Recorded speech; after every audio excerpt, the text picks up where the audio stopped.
Hey there, fellow gamers. There's nothing more incredible than a time machine called single-player games. You know, when you sit down for literally just an hour in the evening, and suddenly you're peeling yourself away from the monitor when the room starts getting bright from the sunrise. So here are the 15 best single-player games that everyone should play. I've gathered them all in this video. The games will be super diverse, covering different genres and, of course, different moods. So I suggest we don't drag out the intro and get started. BioShock Infinite. A true legend and hit from 2013 that you wouldn't be embarrassed to play in 2025 if you somehow missed it for whatever reason. Despite its age, the game still looks pretty amazing even after all these years. Yeah, not so much in terms of technology, but more thanks to its artistic style, which means this game won't age anytime soon. The story itself tells you about an ordinary guy, Booker DeWitt, a private detective with a dark past who gets sent to the floating city of Columbia in 1912 with the task, bring us the girl and we'll wipe your debts. Seems simple enough, right? Except the girl herself, Elizabeth, locked in a tower and possessing strange powers, isn't nearly as simple as she appears. You could basically describe the whole plot with that phrase. It starts with a simple rescue mission, but quickly turns into a whirlwind of betrayals, revolution, and revelations. Something similar happened in the first two parts, where everything started pretty simply, but as you progressed, you discover plenty of hidden depths. And here's my personal advice: don't play this game like a mindless shooter rushing through it just to get it over with, because then you'll totally miss out on the whole experience. The story and lore are delivered precisely during those moments of exploring locations, finding audio logs, or just taking in the environment. Stuff you can easily miss if you're just running from point A to point B without any purpose. And in my opinion, that's a real crime, because the game is insanely beautiful, and you really want to stop sometimes and carefully examine the surroundings that tell you bits of this world's history. The Gunk. This is a trucker simulator. Well, sort of, but not on Earth, but in space. Two space truckers cruise through the cosmos looking for work. Suddenly, the ladies stumble upon an unexplored planet, land safely, and our heroine, a girl named Ronnie, gets excited about exploring it. So off she goes while Bex, her partner, hangs around the ship. Turns out the planet is infected, and our girl plans to, let's say, clean it up and restore it. By clean, I mean literally. It's infected with local gunk. Ronnie's missing her right arm, by the way, and in its place is a multifunctional prosthetic that she lovingly calls the paw. It can do everything: sucks up gunk and resources, sucks in and destroys enemies, and after upgrades, it even lazily shoots stuff. Plus, Ronnie has something like a jetpack to run faster and jump higher. So our heroine runs around locations, encounters gunk, powerfully sucks it up with the paw, and the landscape blooms. Ladders appear, mushrooms you can jump on, and secret passages. All this with breaks for combat and a bit of story. So overall, it's more of a meditative game than something challenging, and it looks pretty cool too. Alice Madness returns. I'm sure many of you might have heard the fairy tale about Alice in Wonderland as kids, but here we should clarify. Whose version? Because there's the innocent and pleasant story by Lewis Carroll, and there's also a much darker interpretation by American McGee. Well, it's the second version we're touching on today, and we're talking about a game that came out way back in 2011, where similar to Indica, you play as a green-eyed Alice who's totally lost her marbles. She suffers from serious psychological problems due to a horrific incident in her past, so the whole so-called Wonderland is nothing more than our heroine's subconscious, from which she needs to escape and, accordingly, heal her mind. Right off the bat, I want to note that yes, maybe the graphics are outdated by modern standards, but when it comes to the visuals, especially the locations that Alice's sick imagination creates, this is, without exaggeration, a masterpiece. That perfect example of how to make a location not technologically advanced but still mesmerizing and extremely creepy. The same goes for the enemies and characters you'll encounter during gameplay. Each design is unique in its own way and stands out nicely against many other games for sure, especially the boss designs. You definitely can't find fault with those. Gameplay-wise, the game truly feels like a project straight from the 7th generation of consoles. That's not bad, just stating it as fact. Usually you run around, explore locations, solve pretty simple puzzles, fight enemies. And for each one, there's often a specific tactic you'll need to combine right on the battlefield. And naturally, good old platforming is right at home here. The Outer Worlds. Well, let's remember what before the second part comes out. The second one's coming out this fall, October 29th. So diving back into that world wouldn't hurt. Who forgot what this game is? It's an RPG from Obsidian that people called Fallout for Healthy People when it came out in 2020. At that time, Fallout 76 had just come out, which was received, let's say, reservedly, since there was basically nothing to do in it. But here, after creating your character, you head into a huge, beautiful world after some local scientist just drops you in a capsule onto the ground. The world and the game and planets are separate but not very large locations, while still being open and filled with tons of different quests, loot spots, and various traders. You'll find tons of quests, I'd say great variety in dialogues, skill checks, dark humor, and the dialogues themselves are written much better than in any Fallout. Both main characters and NPCs feel alive because each has their own personality, history, and view of what's happening. Here, Obsidian really went all out. I liked it so much that I saved multiple times just to read and listen to all the dialogue options, really hoping the second part won't be worse. Dead Space Remake. One of those games I personally approached with maximum distrust since I absolutely love the original trilogy developed under Glenn Schofield's direction. But completely different people were responsible for the remake, having nothing to do with developing the original games in the series. So there was this feeling that the game would turn out to be complete trash, in the spirit of most modern games published by Electronic Arts. But how nice it was to be wrong about all that distrust, because the remake turned out simply gorgeous. I played it at release and recently replayed it specifically for this video. The game itself tells you a damn dark and interesting story about one of the unluckiest engineers, Isaac Clarke, who arrives with his group on the mining ship Ishimura to figure out why no one's responding to communications. Didn't have to figure it out for long, and it immediately becomes clear that complete hell is breaking loose on the ship. So now, the main task is to take out all the freaks in your path and get out alive. Considering this is a remake, they really improved the graphics and partly the gameplay, so now slicing up the local scum becomes much more pleasant, as they literally show you piece by piece how the limbs of local necromorphs fly apart. And visually, it's easy to understand how many more shots you need to pump in to finish off the local creatures wanting to feast on you. The atmosphere in the game is no worse than the original, and thanks to clearer sound and gorgeous shadows, it feels somewhat even better and more tense. Dead Space Remake is like a horror movie in space where you're the main character. Scary, tense, and unforgettable. Eriksholm, The Stolen Dream. An isometric stealth action game with a pretty deep story that just came out a few weeks ago.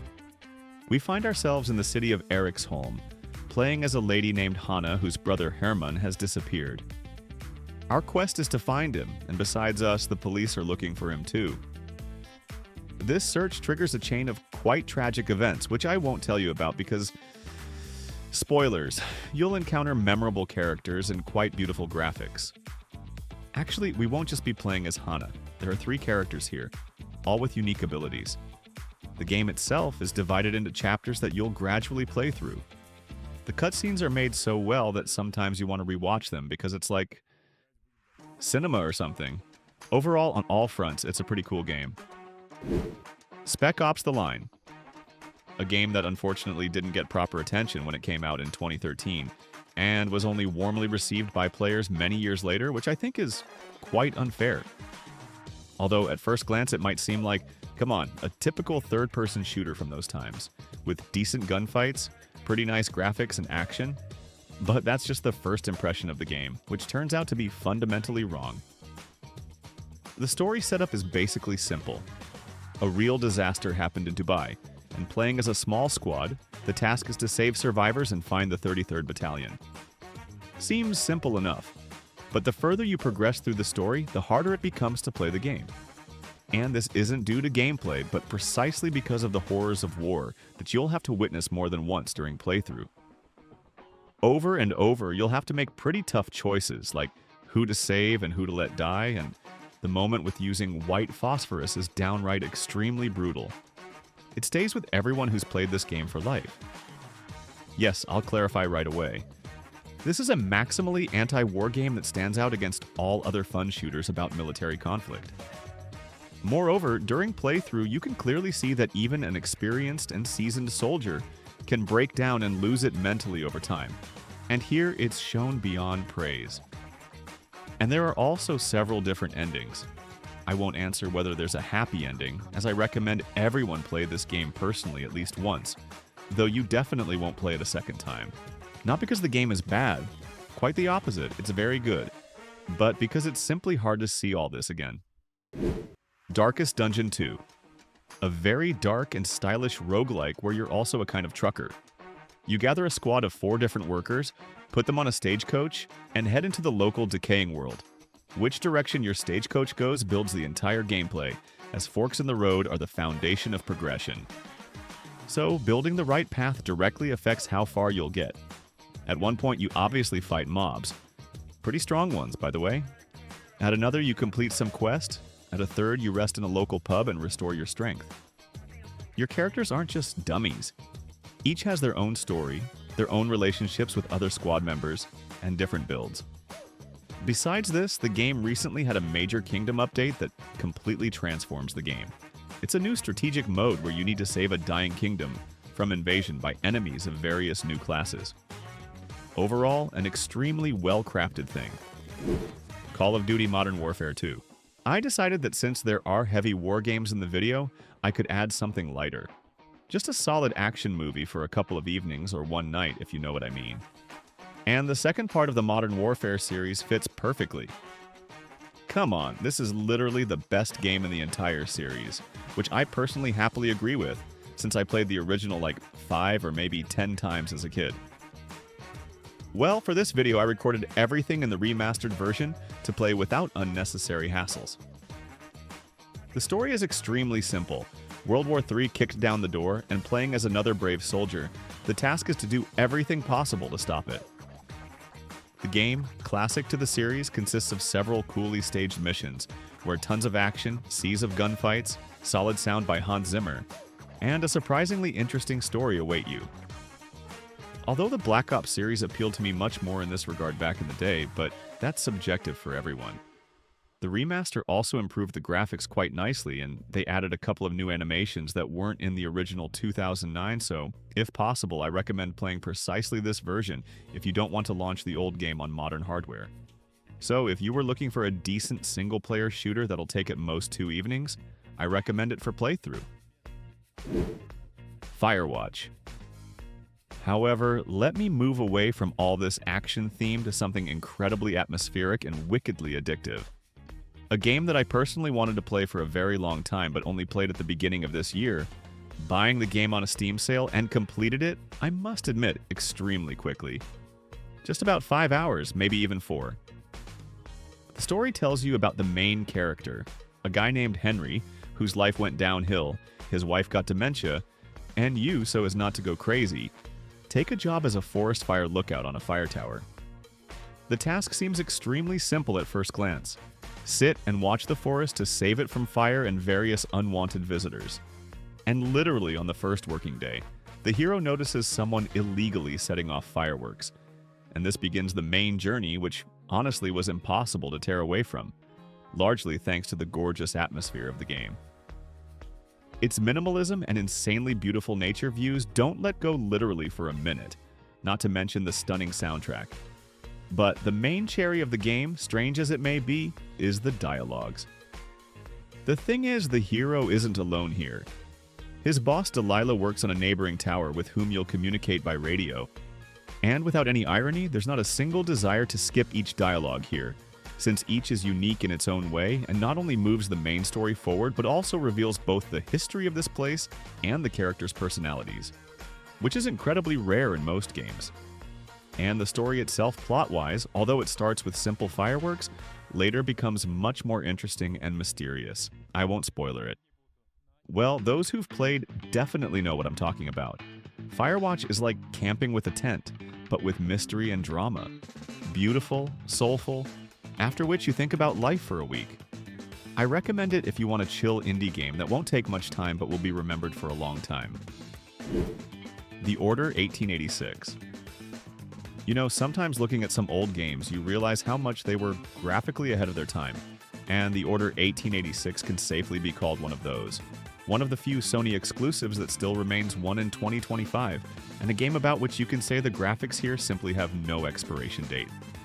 But we won't focus on the beautiful picture today because besides that, the game also has a good story plot-wise. It tells about the struggle of the Knights of the Round Table, where your mission is to protect humanity from half-breeds, werewolves. But everything goes to hell when a rebellion starts in the city and the Order faces betrayal. I'll try not to spoiler further, but I'll just note that it's a kind of mix of personal drama and epic conflict with stunning cinematic presentation. This is one of those games where cutscenes flow so smoothly into gameplay that sometimes you simply don't notice it. Something similar was well implemented, perhaps only in Metal Gear Solid 4 or the first The Last of Us. I also can't help but praise the setting and world of the game. It's a steampunk version of the Victorian era where knights fight not only with swords but also futuristic weapons like thermite rifles and electric cannons. And overall, it all sounds great, but unfortunately, the extremely short duration of the game and high price tag didn't let the project become a hit over time, plus those weird black bars that irritate more than immerse you in atmosphere. But I personally still think the developers definitely deserved a second chance, but alas, no miracle happened. Prey 2017. A game that many called a kind of BioShock, but from Arcane Studios, who gave us the magnificent Dishonored duology. So they definitely know their way around immersive gameplay, so let's go in order. The game takes place in 2032, and we control scientist Morgan Yu, can be either male or female, who's on the space station Talos 1. The story starts slightly banally, waking up in your cabin, but something's wrong. The station is in ruins, the crew is dead, and black alien creatures, Typhons, are hunting you. At the same time, it's worth noting that although the plot starts with a simple survive, it quickly spirals into the question, who are you really? What experiments was the corporation conducting, and why are the Typhons here? Classic to Arcane games, the story won't be served to you on a silver platter. All the lore, as a rule, you'll have to study through audio logs, regular notes, and of course dialogues with those who are still alive. Gameplay-wise, the game also follows the main formula from these developers. You're given a certain location, a specific goal, and tons of options for exactly how to achieve it, and which path to take. And there are often several of the latter, which adds interest and some replayability. And I can't help but praise the implementation of the station itself with gorgeous design. From retro-futuristic offices to zero-gravity sections, it looks stunning. If you love atmospheric sci-fi thrillers and aren't afraid of paranoia, this game definitely deserves your attention. Splinter Cell Conviction. The most controversial game gameplay-wise, because gameplay-wise this is far from Splinter Cell anymore, but story-wise it's the most interesting game in the series. Because this is one of the few games in the series where they don't tell you about another military conflict that might happen between world powers, but the focus is on the main character who left Third Echelon. I won't spoiler much, but in short, the plot revolves around the main character's daughter and the revenge he's obsessed with during playthrough. I describe the game as John Wick long before the films with Keanu Reeves, because the gameplay allows you to beautifully take down a whole pack of enemies. And since the hero no longer constrains himself with orders from above, he deals with enemies accordingly, brutally and beautifully. Just look at the interrogations in this game, where Sam actively uses the environment and doesn't spare his opponent at all. He can smash their head against a sink, hit them against a wall, or roll their face across piano keys, and watching each interrogation here is pure pleasure. If you somehow missed this particular part because it was radically different from previous ones, that's really a shame. At minimum, it's definitely worth getting acquainted with for the story and gameplay. Valiant Hearts: The Great War. Right now, Ubisoft gets kicked by almost every second person who can't be bothered, for the conveyor belt nature of many cult and sometimes even buried series. However, at one time this company could really pleasantly surprise with games and not only large titles, but also significantly smaller caliber games. And Valiant Hearts. The Great War is one of those. A game that I'm sure everyone who played it, even the most stoic player, shed a tear at some point, and not without reason. The developers managed to create a stunning visual quest about World War I. And don't let the visual component fool you. This is a project that shows military conflict not from the point of romanticization, but its ugliest sides, which sometimes make you really uncomfortable. The story itself tells about several characters who are connected to each other in some way, coupled with the stunning voice of a narrator who will periodically voice the events taking place. And the game itself is, in a way, such a visual tour of World War I, where you can learn history quite well through various small notes telling about what's happening at the moment, or describing real historical events such as the first use of gas attacks and so on. And considering that the main emphasis here is precisely on story and drama, the gameplay is extremely simple. But it only seems that way at first. Some puzzles during playthrough will really make you think and strain your brain. As I said above, don't let the visual style fool you one bit. If you were looking for something really unique, this is one of those games you shouldn't walk past at all. I highly recommend getting acquainted with it if you somehow missed it. Ryse, Son of Rome. One of the few games that when you launch it in 2025, you wouldn't even come close to saying it came out 12 years ago. Graphically, this game was clearly ahead of its time. However, we won't stop and focus on the beautiful picture of this project today, since I already talked about it in one of the episodes dedicated to old games with good graphics. After all, the game grabs you not only with graphics, but also with quite brutal gameplay and a not bad story. But let's take everything in order. When launching the game for the first time, it gives you a simple impression. It's a solid action game whose events unfold in ancient Rome, which is actively waging war against bloodthirsty barbarians. However, the further you progress through the story, the deeper and more interesting it becomes. But still don't expect a masterpiece. The whole game consists of 7 chapters, and each takes about an hour on average, so it'll take about 7 hours total. And that's exactly the time that flies by extremely unnoticeably. Largely thanks to the combat, where slicing your enemies is pure pleasure. Every hit, animation, and sound here is crafted to a perfect 10 out of 10. Moreover, with each enemy finishing move, the game specifically picks the most successful angle so you can see everything in all its glory and detail. And the locations in the game between slicing barbarians are simply incredible. Although there are seemingly only 7 chapters, each is unique in its own way, and sometimes you just want to stop and take a beautiful screenshot. Which, by the way, isn't surprising. The guys from Crytek, who previously gave us the Crysis trilogy, were responsible for developing the game, so their new creation of those years couldn't possibly fall flat on its face graphics and technology-wise. Ryse, Son of Rome is like a movie about ancient Rome where you yourself hack everyone left and right. Spectacular, brutal, but without much depth.